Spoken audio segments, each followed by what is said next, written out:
এই যে যারা যারা আপনারা বিগ বস দেখছেন, লাইভ দেখছেন, প্রত্যেকটা এপিসোড দেখছেন, বারবার দেখছেন, আমি বুঝে পাচ্ছি না তারা বাড়িতে বসে আছেন কি করে।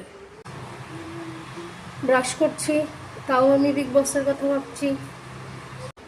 রান্না করতে করতেও আমি শুধু বিগ বসের কথাই ভাবছি। ছেলেকে পড়াতে বসেও আমি বিগ বসের কথা ভাবছি। খালি মাথার মধ্যে নিউজ ফিড চলছে। शाम 7 बजे, রাত 10 बजे।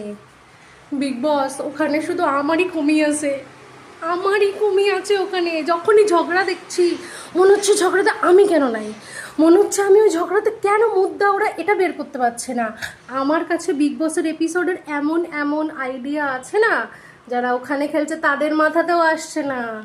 বিগ বস আপনি আমাকে ডেকে নেন বিগ বস, আমি যাওয়ার জন্য খুব রেডি আছি। ঝগড়া করার জন্য মনটা আমার পুরো তড় পাচ্ছে বিগ বস।